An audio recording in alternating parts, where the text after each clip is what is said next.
सालों में paper leak हुआ, विधानसभा में एक बार भी सवाल नहीं किया ये विधायक जी। एक बार आप दिखा दीजिए विधानसभा में सवाल करते हुए इनको। बिल्कुल सही बात। आप झूठ मत बोलिए, आप दिखाइए कि यहाँ के विधायक ने एक बार विधानसभा में आवाज उठाया हो कि पेपर क्यों लीक हो रहा है। यहाँ का विधायक जो है कोयला घोटाला पे एक बार आवाज उठाया हो, एक बार दिखा दीजिए।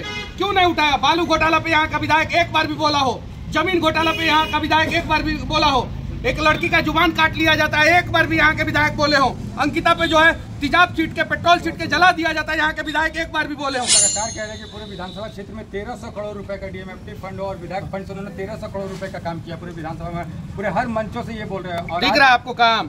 दिख रहा है? पताल में चला गया क्या कम हुआ? जमीन निकल गया कि आसमान में चला गया?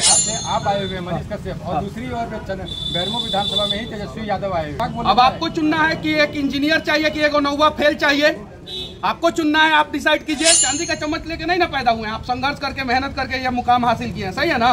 तो आपको चुनना है कि संघर्ष वाला रास्ता चुनना है कि लालू प्रसाद वाला जंगल राज वाला रास्ता चुनना है। यहाँ पे एक बार 3 नंबर जो है दबा के आप लोग दबाइए और भारी से भारी बहुमत से जिताइए। हम बेटी रोटी माटी के लिए लड़ाई लड़ रहे हैं और हेमंत सोरेन अपनी पत्नी और अपने बच्चे के लिए लड़ाई लड़ रहे हैं। हम बेटी रोटी माटी के लिए लड़ाई लड़ रहे हैं। सोनिया गांधी जो है अपने बेटे के लिए लड़ाई लड़ रही है। हम बेटी रोटी माटी के लिए लड़ाई लड़ रहे हैं। लालू प्रसाद यादव तेजस्वी यादव के लिए लड़ाई लड़ रहे हैं। हम बेटी रोटी माटी के लिए लड़ाई लड़ रहे हैं।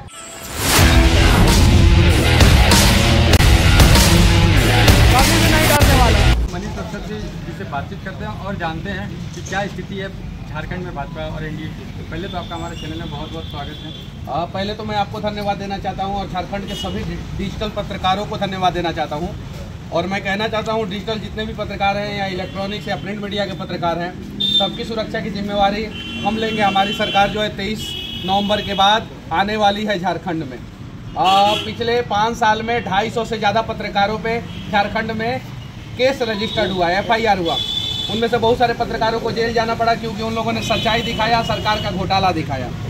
सरकार ने क्या क्या चीज़ घोटाला किया? कोयला खा गया सरकार झारखंड का, झारखंड के युवाओं का रोजगार खा गया, पेपर लीक हुआ झारखंड में अनेकों बार, आपने देखा होगा। इन सब चीज़ों को देखते हुए झारखंड के लोगों ने ठाना है कि इस बार जो है कमल खिलाना है। अभी जो महागठबंधन की सरकार थी, उनके द्वारा जो अंतिम समय में झारखंड में महिला सम्मान योजना दिया गया, जिससे महिलाओं में काफी रुझान है। आपने महिलाओं से बातचीत किया है? बिल्कुल। आप उसकी सारी जानकारी जानते हैं? 2000 रुपया जो है चूल्हा चौकी योजना देने की बात जो है हेमंत सोरेन ने 2019 में किया था और कहा था सरकार बनते ही 1 महीना के अंदर अंदर हर एक महिलाओं के खाते में 2000 रुपया जाने लगेगा। क्या उन्होंने दिया? नहीं दिया। चुनाव से 2 महीना पहले जो है 1-1000 रुपया का लालच देने का प्रयास किया, क्योंकि उस लालच में अगर लोग फंस जाएंगे तो फिर इनको 5 साल झारखंड को लूटने का मौका मिल जाएगा।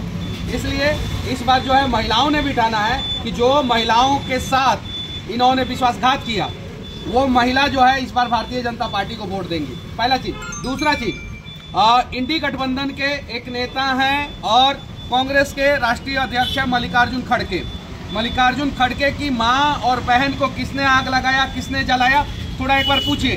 जो नेता अपने माँ बहन को किसने आग लगाया उसके बारे में नहीं बता सकते हैं, वो क्या गठबंधन बनाएंगे? तीसरा चीज, हेमंत सोरेन की भाभी है सीता सोरेन।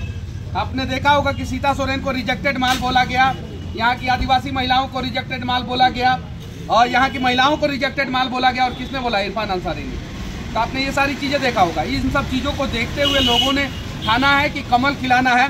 और यहाँ से जो है इस विधानसभा से जो है रविंदर कुमार पांडे जी जो है इस बार जो है कम से कम 30 से 40 हज़ार वोट से जीतेंगे, कम से कम। और आप सभी से भी मैं विनती करना चाहता हूँ कि अगर आप लोग चाहते हैं कि झारखंड का विकास हो, झारखंड का भला हो और झारखंड में बांग्लादेशी घुसपैठी जो है घुसपैठ ना करके जो है आपके बेटी रोटी माटी पे जो है कब्जा ना करे, इसके लिए जो है कमल खिलाना जरूरी है। उसके साथ साथ जितने भी बांग्लादेशी हैं हमारी सरकार आएगी, चिन्हित करेगी और उन सबको जो है भगाएगी। और उन बांग्लादेशियों ने जिनके जिनके संपत्ति पे कब्जा किया है वो सारा संपत्ति जो है वापस गरीबों में बांट दिया जाएगा। अभी जो यहाँ के प्रत्याशी हैं, एनडीए के प्रत्याशी रविंद्र कुमार पांडे हैं, वो यहाँ से सांसद भी रह चुके हैं और जो यहाँ के वर्तमान विधायक हैं महागठबंधन के हैं कुमार जयमंगल जी, उनके पिताजी पहले विधायक थे और उपचुनाव के बाद वो विधायक बने हैं। तो अभी क्षेत्र में ये चर्चा काफ़ी बनी हुई कि 25 साल बनाम 3.5 साल। तो 3.5 सालों में उन्होंने काफ़ी विकास किया है। 3.5 सालों में पेपर लीक हुआ, विधानसभा में एक बार भी सवाल नहीं किया ये विधायक जी। एक बार आप दिखा दीजिए विधानसभा में सवाल करते हुए इनको। बिल्कुल सही बात। आप झूठ मत बोलिए, आप दिखाइए कि यहाँ के विधायक ने एक बार विधानसभा में आवाज उठाया हो कि पेपर क्यों लीक हो रहा है। यहाँ का विधायक जो है कोयला घोटाला पे एक बार आवाज उठाया हो, एक बार दिखा दीजिए। क्यों नहीं उठाया? बालू घोटाला पे यहाँ का विधायक एक बार भी बोला हो, जमीन घोटाला पे यहाँ का विधायक एक बार भी बोला हो, एक लड़की का जुबान काट लिया जाता है एक बार भी यहाँ के विधायक बोले हो, अंकिता पे जो है तेजाब छीट के पेट्रोल छीट के जला दिया जाता है यहाँ के विधायक एक बार भी बोले हो? नहीं बोले हैं यहाँ के विधायक एक बार भी। वो लगातार कह रहे हैं कि पूरे विधानसभा क्षेत्र में 1300 करोड़ रुपए का डीएमएफटी फंड और विधायक फंड से उन्होंने 1300 करोड़ रुपए का काम किया पूरे विधानसभा में, पूरे हर मंचों से ये बोल रहे हैं। और दिख रहा है आपको काम? दिख रहा है? पताल में चला गया क्या काम? हुआ जमीन निकल गया कि आसमान में चला गया काम? ये कैसे देखा जा सकता है कि एक और बिहार से आप आए हुए मनीष कश्यप और दूसरी ओर बेरमो विधानसभा में ही तेजस्वी यादव आए हुए। हाँ, ये विभाग अब आपको चुनना है कि एक इंजीनियर चाहिए कि एक नौवा फेल चाहिए, आपको चुनना है। आप डिसाइड कीजिए, सही है कि नहीं है? आपको चुनना है, आप डिसाइड कीजिए। आप चांदी का चम्मच लेके नहीं ना पैदा हुए हैं, आप संघर्ष करके मेहनत करके ये मुकाम हासिल किए हैं, सही है ना? तो आपको चुनना है कि संघर्ष वाला रास्ता चुनना है कि लालू प्रसाद वाला जंगल राज वाला रास्ता चुनना है। आप खुद ही जवाब दे दीजिएगा इसका। मनीष कश्यप एक यूट्यूबर भी है। हाँ, एकदम बिल्कुल हाँ। और भाजपा में सदस्यता भी ली और भाजपा के कार्यकर्ता भी है। हाँ। लेकिन भाजपा में रहकर ही जहाँ पे गलत होता है बिहार में मनीष कश्यप आवाज उठाने का काम करते हैं। क्या डर नहीं लगता है भाजपा से?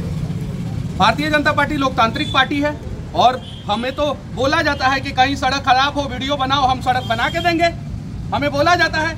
यहाँ पे जो है आप जो है एक बार सवाल पूछ के दिखाइए झारखंड सरकार से, कड़े तरीके से। देखिए आपको जेल में डाल दिया जाएगा। न्यूज 11 के मालिक को जो है 8 महीना जेल में डाल के रखा गया ना, और उसके बाद से उनको बेल हुआ, आने को फर्जी केस में, आने को फर्जी मुकदमे में उनको डाल दिया गया। ये देखिए 3 नंबर बटन आप लोगों के किस्मत को चमकाएगा। 3 नंबर बटन यहाँ से बेरमो से, यहाँ पे एक बार 3 नंबर जो है दबा के आप लोग दबाइए और भारी से भारी बहुमत से जिताइए।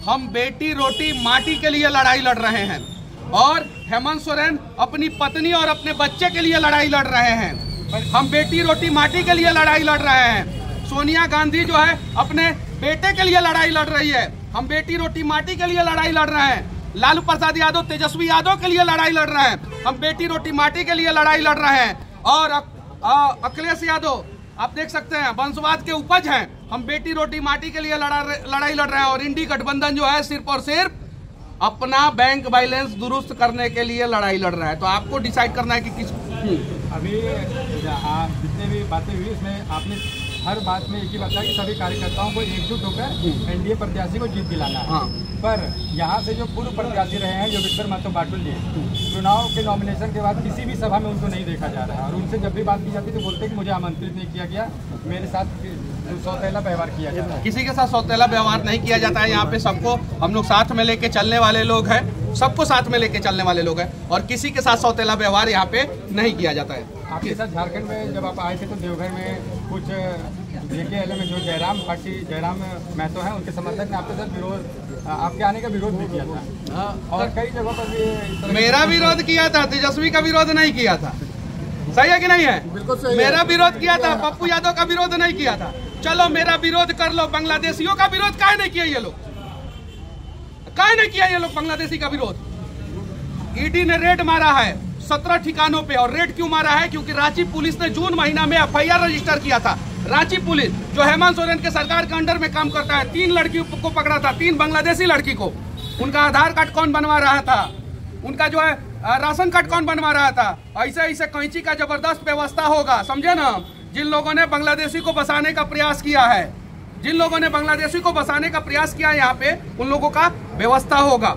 मैं कह रहा हूँ ना। और बांग्लादेशी को हम लोग भगाएंगे। काहे नहीं बांग्लादेशी मुद्दा पे बोलते हैं? क्यों नहीं बोलते? बोलना चाहिए कि नहीं बोलना चाहिए? बताइए। ये सारी चीजें समझने की जरूरत है। और उन लोगों से जाके सवाल पूछिए जो 6 करोड़ बांग्लादेशी जो है भारत में आके घुस के जो है भारत को बर्बाद कर रहे हैं और आपके रोजी रोटी पे जो है मतलब कब्जा कर रहे हैं, उनके खिलाफ भी तो बुलवाइए। क्या बैंकों की जनता सब क्या अपील करना चाहेंगे? मैं तो यही अपील करूंगा, जिस प्रकार से नरेंद्र मोदी जी ने भारत के इकोनॉमी को 11वें नंबर से 4थे नंबर पे लाया है, इस साल हम लोग 3रे नंबर पे जाएंगे, इसी साल हम लोग 3रे नंबर पे चले जाएंगे।